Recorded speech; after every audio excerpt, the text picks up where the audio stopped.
Hi there. I'm joined by some full-time MBA students, and we're here to give you some resources and talk about our experience about being women in the full-time MBA program. My name is Brittany Oyang. I'm a first-year full-time MBA student. I grew up in San Francisco, but I moved to New York City after graduating from my undergraduate college. I have a background in fashion marketing and PR.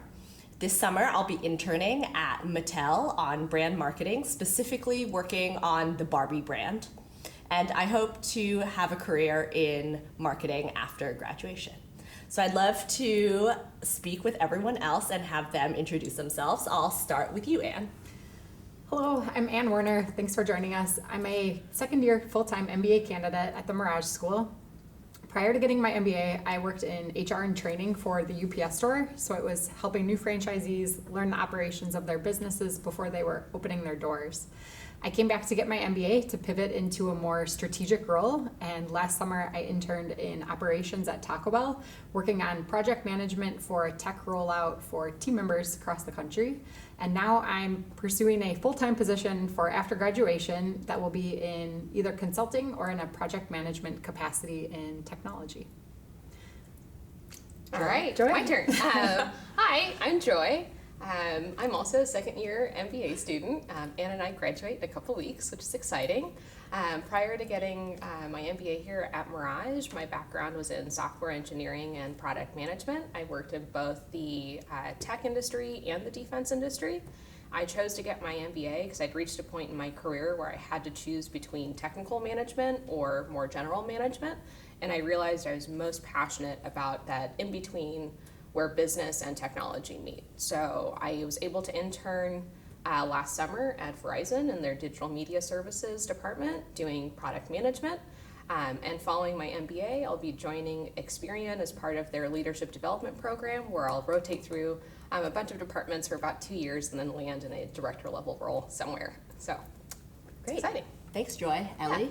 So I'm Ellie Lee Hoekstra. I'm originally from Denver. I did my undergrad in business marketing at Arizona State. After graduation, I joined Yelp as a project manager for the recruiting team. I reached a point where I needed to kind of make a decision as well to move forward, so I decided to get my MBA. I will also be interning at Mattel this summer as in the supply chain department. So post-graduation, I'm really looking forward to joining a leadership development program in some sort of either CPG company or tech company. So, yeah. Great, thanks. So I'd love to kick it off with a few questions for you all. So the first is, what is it like for women at Mirage, both inside and outside the classroom? Okay, you guys okay if I take that? Sure. Okay, so I would say inside the classroom, we're really lucky insofar as Mirage has the top amount of female faculty of any MBA program in the world. Personally, coming from an engineering background, it's really amazing to come into the classroom and be taught by female faculty who are leading their own respective industries. And then in terms of outside the classroom, we have everything from clubs and women in business, which Ann's a part of, in LA. And we also have a lot of resources and social events that all of the female students often go to, and often we offer programs that are specifically beneficial to women insofar as offering a lot of support, offering a lot of mentorship, having a lot of female alumni in the area who are very willing to reach out. And this year's our inaugural year of having a Women in Leadership class offered at the business school as well. Great. So what are some of the challenges you faced and how have you felt supported here? I'll take that one. So speaking to my experience personally, predominantly MBA programs are very heavily male dominated. So coming from a team of mostly women, it was a little bit daunting to step into the classroom for the first time and be surrounded by men when you're used to working with women. So it was a little bit scary my first class, but I feel really supported. I think for a few reasons. I think that the students that come here are really, and are selected to come here, really care about everyone's opinion and want to make sure that everyone feels included. So I think just the people around you, but I think the resources provided by the career services, by the programs office, you really feel like a tight-knit family where you are in a safe space. You can say your opinion without fear of rejection, I guess. But I think that was a really interesting contrast to my work experience and something that I need to get a little bit used to, but feel very, very comfortable in the classroom now. I was in a similar situation. I also came from a team that was very skewed female, and so to come back to school, be in a classroom and a study group that had 3 men and 2 women, it was a different environment. One of my biggest challenges before coming back to school was that I hadn't been in a classroom setting studying for tests in a long time, and so my first quarter of schoolwork was challenging, but I found that there was so much help. You just had to ask for it between my classmates who had a strong background in finance or in statistics, for example. That was a tough one. They were so willing to help out and make sure that I was learning and having a good experience. And so calling on my classmates, talking with our really talented professors was also a great resource to getting back in the student mindset and finding my footing here in an academic in the classroom. Great, thank you so much for sharing. I'd love to move on to another question. What resources are available for women here at Mirage, both career and professionally? Okay, I think I'll take that one. So in terms of the resources, there's really just so many. I'll start off with career. So we have a wonderful career center here that's dedicated just to the full-time MBA students. And we were just talking about it earlier that you walk in and you go speak to an advisor, and the first thing they ask you when they're figuring out your career plan is, what do you like to do? What are you passionate about? What makes you excited? And I feel like that just speaks so well to the resources here, where people want to know what makes you excited and what you love to do, and then they help you build a path around that versus kind of forcing you down a path that might be what you're good at or what you should be doing, but isn't necessarily what makes you very excited or passionate or want to bring your whole self to that job that you're going to land later. So I think that's a wonderful resource. Another one that had a very large impact on my MBA journey was the Executive Mentorship Program.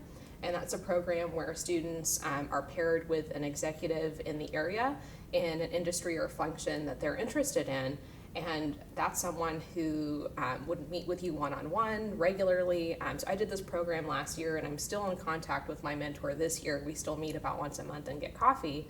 But kind of on the flip side of your experience, I come from a predominantly male background. So having a female executive mentor who I could speak to about her experiences and how she was able to build her career and learn from her was just such an invaluable supplement to my education, because I was so used to speaking to or having male mentors. So being able to have this large group of women in the area who are willing to mentor and to give back their time was really a wonderful experience.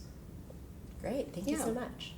Just to piggyback on that one too, our program office has been a great system of support throughout the 2 years here. You kind of arrive and you feel a little lost, but they always have the answer, and they're so accessible, so that's been super helpful. Yeah, I think my experience is pretty interesting because I came into the MBA program thinking that I wanted to do one thing. I was so set on it.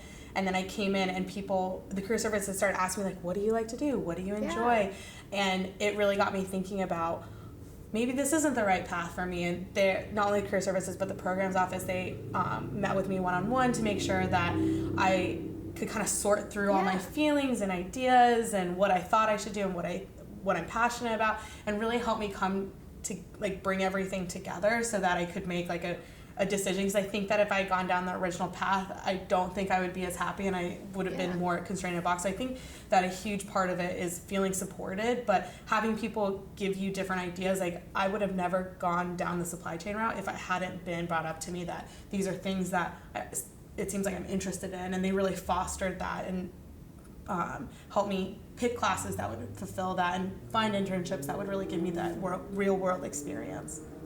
Yeah, and I would also add that if you want to seek close relationships with any of your professors, their doors are always open. So I've had the opportunity to connect on a more personal level with our intro to marketing professor as well as our organizational behavior professors.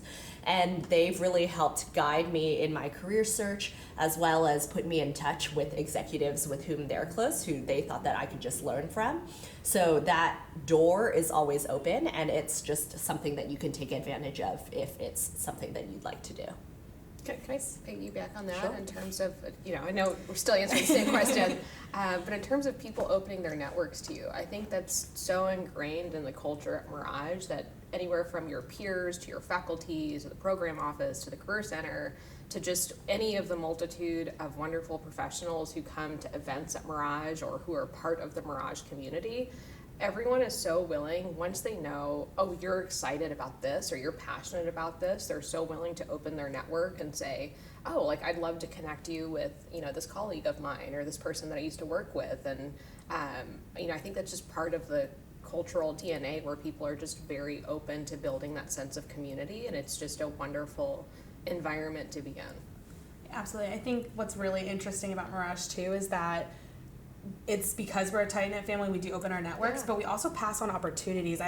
During our internship search for the first years, I don't know how many internships were sent to me by my peers who were also going out for those same roles. I don't think that's something that is typical of an MBA program because they can be very competitive, but I felt very comfortable like working with people on my resume, my cover letter, knowing that they're trying to help me lift myself up and provide me opportunities, and it's going to be reciprocated across the community, which is awesome. Great, thank you. Last question, how have you gotten involved with the Mirage community? What events have you attended that have been most valuable? Ooh, this one's fresh in my mind. I recently attended the Distinguished Speaker Series, and we had a local business leader who is from tech, the Oculus guy. Yeah. What's his name? I don't remember. So he was very compelling. He's back in the Orange County community, and having made that move from the Bay Area back to Orange County, it was like business professionals from all over the area came to this event. And it was great to hear him speak, but it was also great to rub shoulders with local business leaders. And it's great to see how well respected UCI is in Orange County, especially when we have so many great businesses here. So it was great networking, and they love to interact with students and hear about your journey. It was a really positive experience. And the designated speaker series is at least twice a year.